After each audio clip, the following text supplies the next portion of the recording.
হাসিনারে তোমরা ক্ষমতা থেকে নামাইতে চাও, এতে বোঝা গেল তোমাদের মনের মধ্যে তোমরা সততা নাই, তোমাদের সাথে আর আমরা থাকতে পারি না। আসসালামু আলাইকুম সবাইকে। আশা করি সবাই অনেক ভালো আছেন। মনের ভেতর একটা ঈদ আনন্দ নিয়ে আজকে এই ভিডিওটা বানালাম। আপনারা যারা এর আগে আমার ভিডিও দেখেছিলেন তারা হয়তো জানেন এর আগের ভিডিওতে আমি কেঁদেছি। যাই হোক, সবই আল্লাহর ইচ্ছা। তো আজকের এই ভিডিওতে কোনো ডায়লগ আপনাদের দেখাবো না। আজকে আপনাদের এমন 10 জন স্বার্থবাদী, প্রতারক এবং মুখোশধারী মানুষদের দেখাবো যারা কোটা আন্দোলনে নিজের স্বার্থ রক্ষার জন্য সরকারের পক্ষ নিয়ে ছাত্র আন্দোলনের বিপক্ষে ছিলেন এবং যারা এমন করুণ দিনে নিজের ক্ষমতা থাকলেও তারা কোনো মুখ খুলেনি ছাত্রদের পক্ষে। এমনকি তারা ফেসবুকে একটা পোস্ট পর্যন্ত করেনি এই ছাত্রদের আন্দোলন নিয়ে। আজ আপনাদের সামনে এই স্বার্থবাদী লোকদের মুখোশ উন্মোচন করব, তাই অনুরোধ রইল ভিডিওতে একটা লাইক দিবেন। চলুন শুরু করা যাক।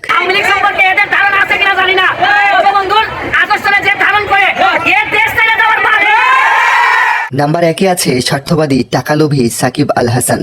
আমার ভিডিওটা এখন যারা যারা দেখছেন তাদের মাঝে হয়তো সাকিবের ভক্ত রয়েছেন, তবে কিছু করার নেই। আজ আমি কিছু সত্য তুলে ধরব, আপনারা রাগ করবেন না। এই ক্ষণিকের পোলা কোটা আন্দোলনে ছাত্রদের পক্ষে থাকা তো দূরের কথা, সেই আন্দোলন চলাকালীন সময়ে তার বউ বাচ্চা নিয়ে ভ্রমণ করেছিলেন দেশের বাহিরে এবং সেখান থেকে একের পর এক ছবি সামাজিক মাধ্যমে পোস্ট করেছেন। দেশে ফেরার কথা একবারও ভাবেনি। দেশের এমন করুণ পরিস্থিতিতে তিনি ফেসবুকে ছাত্রদের উদ্দেশ্যে কোনো ভিডিও বার্তা, কোনো স্ট্যাটাস কিছুই দেয়নি। এই টাকালোভী স্বার্থবাদী সাকিব শুধু টাকাটাকেই চিনে। সে এই দেশের জন্য কিছু করার মন মানসিকতা কখনোই রাখেনি। সরকারের পাচাটা এই গোলাম টাকার জন্য দেশটাকে বিক্রি করে দিতেও একটাবার চিন্তা করে না। টাকালোভী এই সাকিবকে আমার পক্ষ থেকে জানাই ধিক্কার। আপনারা কমেন্টে দেশের এই শত্রুকে নিয়ে কিছু বলে যান এবং এই অমানুষটাকে আজ থেকে বয়কট শুরু করুন। আজকের দ্বিতীয় স্থান দখল করেছে ফেসবুক এমপি জনাব ব্যারিস্টার সুমন সাহেব। আপনাকে আমি কতটা না ভালোবাসতাম, অথচ সেই আপনি নিজেই এবার উল্টে গেলেন। আপনি নিজের ক্ষমতা ধরে রাখার জন্য, নিজের ক্ষমতার লোভে আপনি শেষ মুহূর্তে জনগণের সাথে বেইমানি করলেন। দেশের এমন কঠিন পরিস্থিতিতে আপনি ছাত্রদের পাশে না দাঁড়িয়ে, তাদের কথা না ভেবে আপনি আপনার নেত্রীর পা চেটে কথা বললেন। আপনার আসল চেহারার আড়ালে অন্য একটা মুখোশ যে রয়েছে তা বেরিয়ে আসলো আপনার এই ভিডিওটার মাধ্যমে। আপনার সকল জনপ্রিয়তা ছিল এই ছাত্রদের ঘিরে, কিন্তু আপনি তাদের বিপক্ষে চলে গেলেন শেষ মুহূর্তে। আপনার প্রতি যতটুকু ভালোবাসা ছিল সবই হারাই গেছে, আপনার প্রতি ঘৃণা। এখন জনগণ আপনার জন্য রেডি হচ্ছে। আজকে আমি আমার ছেলের জন্য আপনাদের কাছে ক্ষমা চাচ্ছি। আমার ছেলে মানুষকে ভালোবাসে, সে সব সময়, তার মনটা অনেক নরম, সে মানুষকে অনেক ভালোবাসে। আজকে আপনাদের পাশে সে হয়তো শ্বশুরের নাই, কিন্তু মন প্রাণ হৃদয় জুড়ে সে আপনাদের সাথে। আমাদের লিস্টের 3 নম্বরে রয়েছে নাটকবাজ স্বার্থবাদী লোক ফারাজ করিম চৌধুরী। এই লোকটাকে আমি ভালো ভাবতাম, কিন্তু তিনিও এবার ছাত্রদের সাথে বেমানি করলেন। আপনারা হয়তো জানেন এই ফারাজ করিম চৌধুরী ফেসবুকে এসে তার মাকে নিয়ে একটা নাটক বানিয়েছেন। সেখানে তিনি জাতির উদ্দেশ্যে বলেছেন তার ছেলে পারিবারিক চাপের কারণে ছাত্রদের পাশে দাঁড়াতে পারছেন না। তার এমন নাটক জনগণের কাছে হাস্যকর ছিল, আর জনগণও তাদের এই ভণ্ডামের বিষয়টা বুঝে গেছে। বন্যা এলে এই ভণ্ড মানুষটা মানুষের পাশে দাঁড়াতে পারে, বিকাশ নাম্বার সংগ্রহ করে টাকা তুলতে পারে, কিন্তু দেশের এমন ভয়ানক পরিস্থিতিতে তিনি ছাত্রদের পাশে দাঁড়াতে পারলেন না। মুখোশধারী এ ভণ্ড ও মা ফেসবুকে যে নাটক সাজালেন, সে নাটক নিয়ে আপনার মতামত অবশ্যই কমেন্ট সেকশনে জানাবেন। আমাদের লিস্টে 4র্থ স্থানে রয়েছে আইডল মাশরাফি বিন মর্তুজা, যাকে আপনারা এতদিন বুকে লালন করে এসেছেন, ভালোবাসায় সিক্ত করে রেখেছেন। কিন্তু এই মানুষটাই ছাত্র আন্দোলনে এতটাই বোভা ছিলেন, তার মুখ দিয়ে ছাত্রদের পক্ষে কোনো কথা বের হয়নি। ফেসবুকে কোনো পোস্ট করে ছাত্রদের সান্ত্বনা দেওয়া কিংবা সশরীরে এই আন্দোলনে যোগ দেওয়া কোনো কিছুই করেনি এই মানুষটা। অথচ তাকে নিয়ে সাধারণ মানুষ ভাবত তিনি সরকারকে উপেক্ষা করে ছাত্র আন্দোলনে হয়তো ছাত্রদের পাশে থাকবেন, কিন্তু তিনি তা করলেন না। অন্যদের মতোই তিনি নেত্রীর পা চেটে গেলেন। নিজের ক্ষমতা টিকে রাখার জন্য ক্ষমতালোভী মানুষটাও চুপ রয়ে গেল। আমাদের লিস্টের 5ম স্থানে রয়েছে তৌহিদ উদ্দিন আফ্রিদি। সামাজিক মাধ্যমে এই তরুণ বেশ জনপ্রিয়, তার ভিডিওগুলো মানুষ অনেক ভালোবাসে, পছন্দ করে। কিন্তু এই ছাত্র আন্দোলনে সেও চুপ করে থেকেছিল।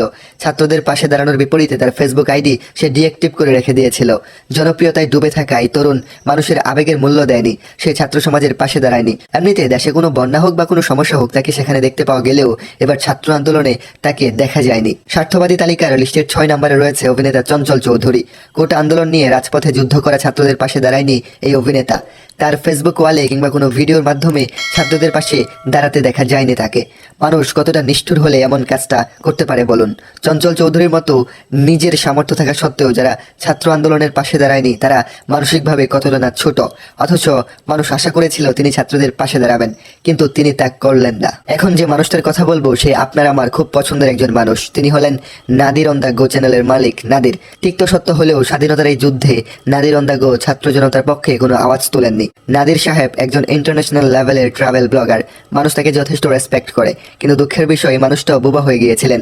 ছাত্র আন্দোলনে নিজের মুখে তালা দিয়ে রেখেছিলেন, কিন্তু আমাদের মতো সাধারণ মানুষ ওনার কাছ থেকে আশা করেছিল তিনি হয়তো ছাত্র জনতার পাশে থাকবেন, হয়তো ছাত্রদের পাশে দাঁড়াবেন, কিন্তু তিনিও স্বার্থপরদের তালিকায় নাম লেখালেন। আমাদের আজকের লিস্টের 8 নম্বরে রয়েছে স্বার্থবাদী লোক আরিফিন শুভ। এই অভিনেতাকে আমার ভীষণ ভালো লাগতো, তাকে আমি ফলো করতাম, কিন্তু এবার কোটা আন্দোলনে তিনি যা করলেন তা থেকে তিনি এবার মন থেকে উঠে গেছেন। এই ছাত্র আন্দোলনে কোনোভাবেই ছাত্রদের পাশে দাঁড়ায়নি এই অভিনেতা, নিজের সামর্থ্য থাকা সত্ত্বেও মুখে তালা লাগিয়ে দিয়েছেন। শেখ হাসিনার পা চেতে গেছেন, হাসিনাকে খুশি রাখার জন্য শিক্ষার্থীদের সাথে তিনিও বেইমানি করেছেন। এমন স্বার্থপর বেইমান মানুষ দেশের জন্য ক্ষতিকর, কারণ তারা সময়ের সাথে বদলে যায়। সত্যকে সত্য বলতে তারা ভয় পায়। আমাদের লিস্টের 9 নম্বরে রয়েছে স্বার্থবাদী লোক জিয়াউল ফারুক অপূর্ব। খুব পছন্দের অভিনেতা তিনি, কিন্তু এবার তিনিও আমাদের ছাত্রদের সাথে বেইমানি করেছেন। স্বার্থবাদী সুবিধাভোগী এই লোকটা ছাত্রদের পাশে দাঁড়ায়নি, তাদের উদ্দেশ্যে কোনো কথাও বলেনি। শেষ যখন তিনি দেখলেন দেশটা ছাত্রদের হাতে চলে যাবে, ঠিক তখনই তিনি ফেসবুকে শহীদ মিনারের ছবি পোস্ট করে লিখলেন, স্যালুট বাংলাদেশ। আপনি একবার ভাবুন কতটা সুবিধাবাদী লোক এই অপূর্ব। তিনি এতদিন ছাত্রদের উদ্দেশ্যে কোনো কথা না বলে, তাদের পাশে না দাঁড়িয়ে তিনি গতকাল মাত্র পোস্ট করলেন। এসব সুবিধাবাদী লোকদের বয়কট করা উচিত, কারণ তারা সবসময় সুবিধা নিতে পছন্দ করে। আমাদের লিস্টের সবশেষ যে মানুষটা রয়েছে স্বার্থবাদী, সে লোকটা হলো রাফসান্দা ছোট ভাই। রাফসান্দা ছোট ভাই গতকাল মাঠে নেমেছিলেন। তিনি তখন হয়তো আপনারা দেখেছেন তাকে মানুষ কতটা অপছন্দ করে, তাকে ধাও করেছিল, তাকে ভুয়া ভুয়া বলে চিৎকার করেছিল মানুষ। তখন রাফসান্দা ছোট ভাই সেই মাঠ ছেড়ে পালিয়েছে, কিন্তু তার ফেসবুক ওয়ালে ছাত্রদের উদ্দেশ্যে ভালো ভালো কিছু পোস্ট করতেও দেখা গেছে। এখন জানি না এই মানুষটা আসলে কতটুকু অনেস্ট।